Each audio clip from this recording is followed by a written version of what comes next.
या संपूर्ण गोष्टीला आमचा पूर्णपणे विरोध असेल, आहे, राहणार.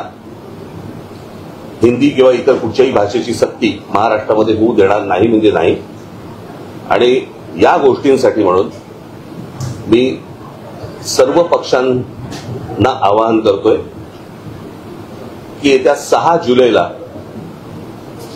गिरगाव चौपाटीवरून मोर्चा काढायचा निर्णय आम्ही घेतलेला आहे.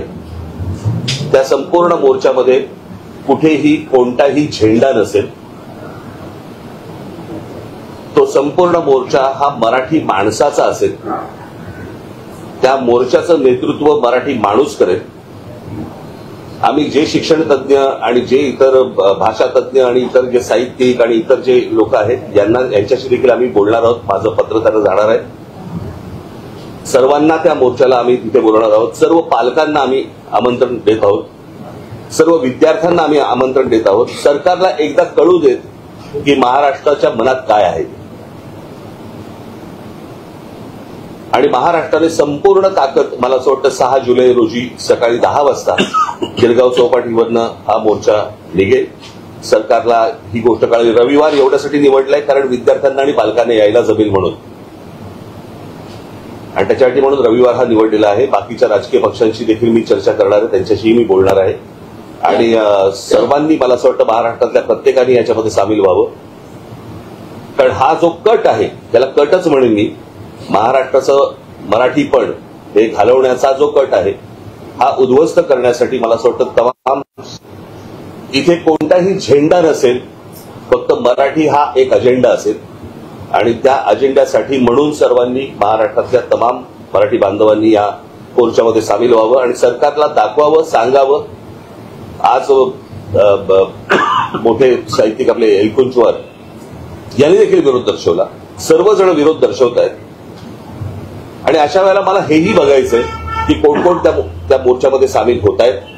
इतर राजकीय पक्षांच्या व्यतिरिक्त इतर कोण कोण सामील होत आहेत आणि कोण येणार नाहीत हेही मला बघायचंय.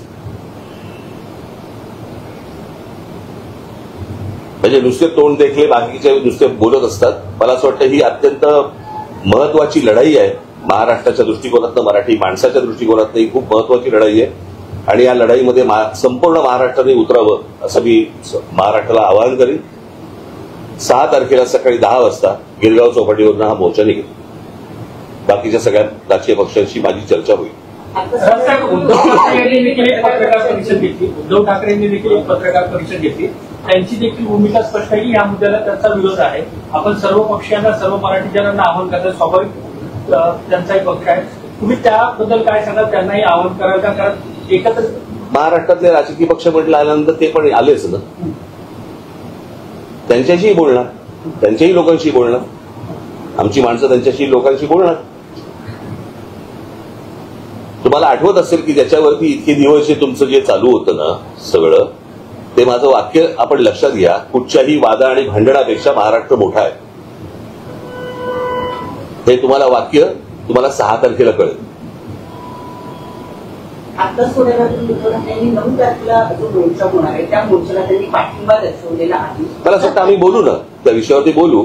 रविवार एवढ्यासाठी आहे सगळ्यांना येणं सोपं जातं आणि सरकारला महाराष्ट्राची ताकदही दिसायला सोपी जाते.